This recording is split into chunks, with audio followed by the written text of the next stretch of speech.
the class for the ones who are not here, so they have the chance to watch what we did today. Okay, now,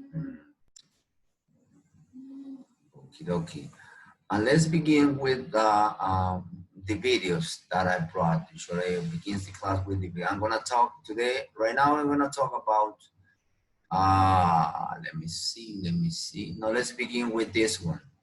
The Northern Renaissance. Why? Because everything moved to the north of Italy. So, and spread all over the Europe.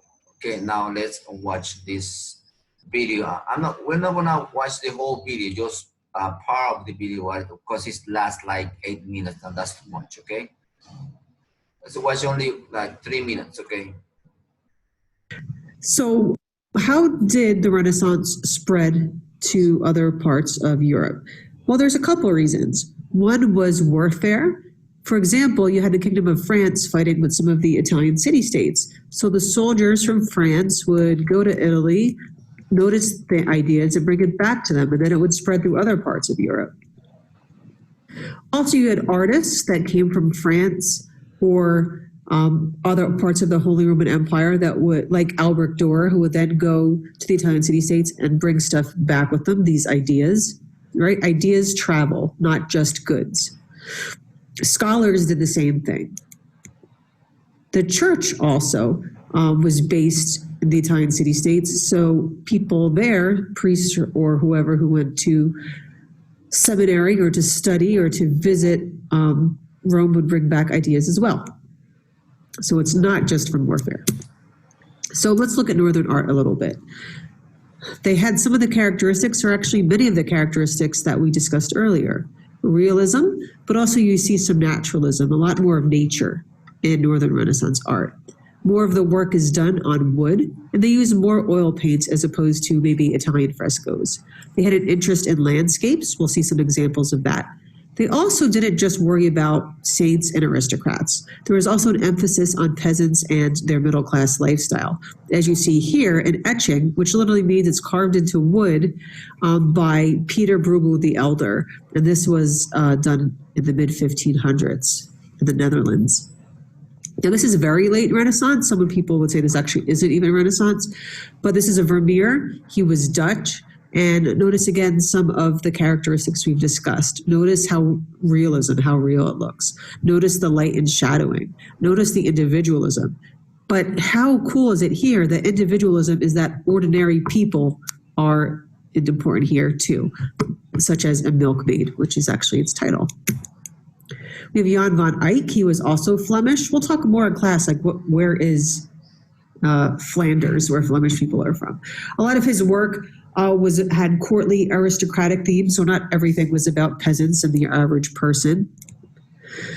Compare this a little bit to Raphael's painting from 1504. Sometimes you have to wonder, did the Italian Renaissance really spread north, or did northern ideas spread south? Because sometimes it looks like it's a little bit of both. If you see here, notice the tiles on the floor in both of them, the perspective.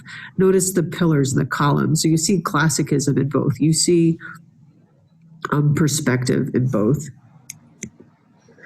Here's another one from him, 1437. This was part of a series of 3 pieces that was to go behind an altar. But once again, you see the importance of geometric arrangement of figures.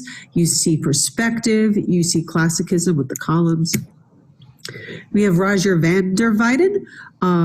He did lots of paintings we'll see here. This, once again, shows individualism. It's a portrait of a woman with a winged bonnet, which was done in 1435, so pretty early Renaissance. Once again, you see light and shadowing and all those things that we already learned about. He also did this here, St. Luke drawing the Virgin. What characteristics do you see here? Not even going to tell you, but look there. Look at the floor. Look at the buildings. Look at where the focus is. What do you see?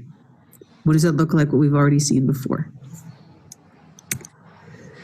So in France, there's also something known as the School of Fontainebleau, the group of royal artists that decorated this royal palace and studied and created lots of artwork.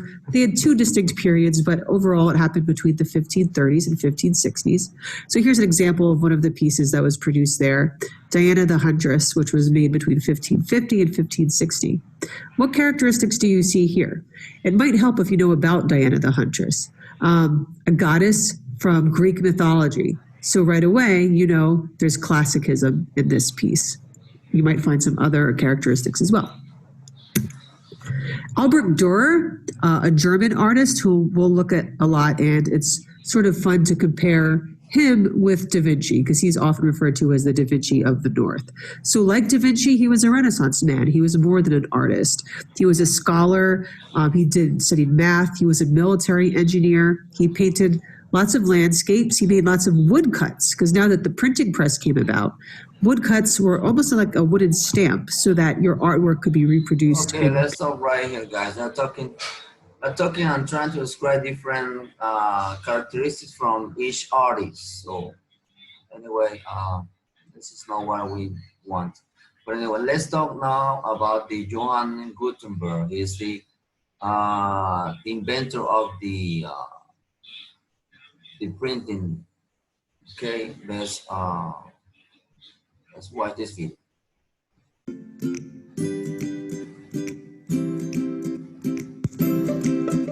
Johannes Gutenberg was a German goldsmith and printer, best known for the introduction of movable mechanical type to Europe, an invention that revolutionized the Western world. There is very little known about Gutenberg's early life. We know he was born around the year 1400, right on the brink of the Renaissance. He was born in the German city of Mainz to a patrician in an upper-class family.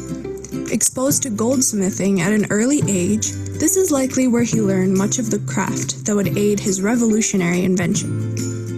The next few years of Gutenberg's life, however, are an enigma. It is known that there was a class struggle in his hometown, causing a rebellion against the patricians and wealthy nobles. This is probably what drove him out around the 1430s, leading him to spend his next years in Strasbourg, France.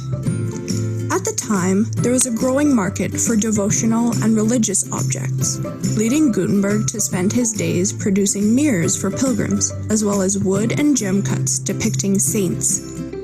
Apart from this public life, however, Gutenberg was secretive and quiet about his projects and research, even hiding his findings from his peers.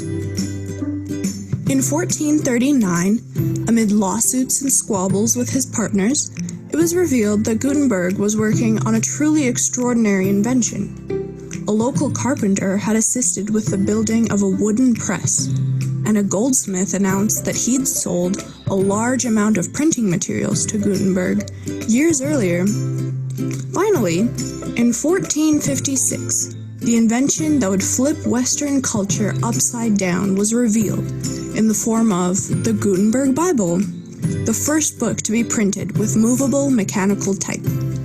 Word of the printing press spread throughout Europe, receiving both praise and criticism. The printing press was faster and less expensive than methods of publishing used at the time, which included handwritten manuscripts and woodcutting. This made it so regular citizens could have access to the printed word to discuss ideas and spread literacy. It allowed for multiple copies of a single text to be distributed to the public, allowing regular people to read the same text at the same time. For the first time in Europe, information was relatively unrestricted, so that any literate person could access revolutionary ideas and knowledge, and contribute their own thoughts on the matter to the community. This paved the way for the Renaissance and the scientific revolution, allowing great thinkers to communicate their ideas, inventions, philosophies, and discoveries. It's no wonder the printing revolution is regarded as one of the most important events of the modern period. With Gutenberg's contributions, these periods of discovery and massive cultural reformation were made possible on such a grand scale. During the life of Johannes Gutenberg, however, printing gained popularity slowly. It may not have occurred to people at the time that movable mechanical type would ever completely replace handwritten manuscripts.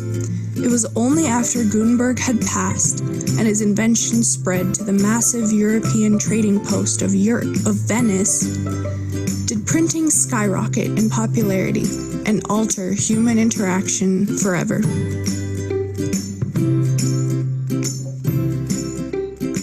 Well, as you see, because of this invention, that's why all the knowledge that was developed during those days was spread out throughout the world and throughout Europe. Okay, so because of this invention of Johannes Gutenberg. Okay, guys, now let's focus on the PowerPoints that I have here. Now, these PowerPoints also I loaded up already in Neo's platform. Notice not in the east side. It's in Neo platform. Also, I load up a couple of videos that in case you want to know more about this Renaissance beyond Italy, then you should be able to watch. There's a lot of information. You're living in a world where information is everywhere. So that's up to you guys if you wanna know more about all what we are studying. Now, the Renaissance beyond Italy. That's the topic that we're dealing today. The main idea, paper printing and new university led to spread the new ideas. Only thanks to this, the printing and new university that opened during those days, a spread of new ideas. Travelers and artists helped spread the Renaissance throughout Europe. But the development of printing was a giant step in spreading ideas. For the first time ever, thousands of people could read books and share ideas about them. Now remember, in the Middle Ages, only the priests and monk, they were the ones who wrote different kind of documents, and also it was written in Latin. But here in the Renaissance, everything changed, okay? No Latin anymore. Oh, paper and printing. By the year 700, paper making had spread from China to Middle East. From there, it came to Europe. Europe factories were making paper by the 1300s. Because it was cheaper and easier to prepare paper, soon replaced the animal skin. Why did you used to write on animal skins? On which people had written before. Now over here, this is the invention of Mr. Gutenberg. Then in the mid 1400, a German man, Johann Gutenberg, Gutenberg developed a printing press that used movable type, letras movibles type, that is each letter was separated by piece, okay? Then the worker could rearrange letters in the frame to create a new page. How much faster printing was than writing? A lot of. Now the first printed book was the Bible. Was the Bible printed in the Latin language in about 1455? Soon some thinkers began to call for the Bible to be translated, because it was in Latin, so they wanted to translate into a common language. Now, the problem when you translate from one language to another, it could be difficult. Why? Because the same word in one language doesn't mean the same in the other language. So that's why it was very difficult to translate, because you need to know, or you need to find the word in context. So by the time you're going to translate it, it won't lose any meaning from one language to another. So that's why it was difficult. And then the people from church, they didn't agree about to translate from Latin to other languages. Okay, let's continue reading. Translating to common language. Although the Catholic Church fought strenuously against it, the Bible was eventually translated and printed because they didn't want it. People from the church, they didn't want it to make that kind of translation. Okay, let's move on. Now, church leaders objected on the ground that some words was not accurate. Eso es lo que le estoy explicando. No, muchas palabras, cuando tú trasladas una palabra a otra, de un lenguaje a otro, no pierde significado, no significa lo mismo, ¿ya? They also did not want people to interpret, no querían que las personas interpretaran la Biblia, solamente ellos son los indicados para interpretar, por eso mismo no estaban de acuerdo con la traducción del latín al lenguaje común, on their own without guidance from church. Muy bien. Aquí hay una línea del tiempo. This is a line time that talks about how the printing process was developed during those years. Aquí. No, I'm not gonna explain all these things, so you should be able to read it. And remember, this PowerPoint is in the NEOS platform, okay? And also with some videos. Now, new university students from around Europe traveled to Italy. Why? Because there was, remember, the Medici family, they wanted to create, promote a lot of education, and they create universities and libraries and things like that to promote education. So everybody was traveling to Italy, okay, to this university. By the early 1500s, most of the teachers in this university were humanists. Students from Northern Europe who studied with these teachers took Renaissance ideas back with them to their home country. So that's why it spread all over Europe, because they went back to their countries after they finished studying in the university. Over time, many of new scholars became teachers in Europe universities. And in addition, new universities opened in France, Germany, and Netherlands. Because these schools were set up by humanists, Renaissance idea about the value of people spread throughout Europe, thanks to them. Now, this is an example of one of those universities that were created by, this is a very famous university, and I think it's in England, the University of Oxford, opened in the early 1200th century. During the Renaissance, it began to teach Greek and Roman classic. Now let's move on. Although only men could attend, now this is a problem. The men were the only ones who were allowed to go to university. Although only men could attend university, women also helped spread this idea. How? We see many noble families educate their daughters at home, not at the university, at home. They encourage young women to study classical literature, philosophy, and arts. Some educated women became powerful political figures. They married nobles from around Europe and encouraged the spread of Renaissance ideas in their husbands' land. So it means that also the women's helped to spread all these ideas throughout Europe. Now, tomorrow we'll continue talking about this another Renaissance, how this is spread, okay? Tomorrow we'll continue the topic, and then we'll close it up this. Remember, guys, you need to complete your activities and the vocabulary. Remember, everything is in the platform, in the side. The side says that you need to complete the vocabulary that is on page 586. 586. Over here are the words. 586.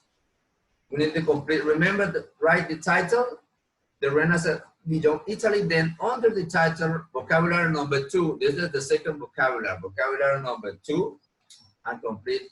Look for the meaning of the words, and then on page 568. 568. There is the assessment, and in the assessment, according to what I wrote in the essay, it says that you need to complete question number 1, A, B, and C. Question number 2, A, B, and C, and question number 3. So those are the questions that you need to answer in your assessment section. Are we clear, guys? Any questions? Anybody has any question? Bordón, any questions? McLaren, any questions? Valverde? ¿No puedo repetir las preguntas? No, they are already written in the ISAE. Okay. They are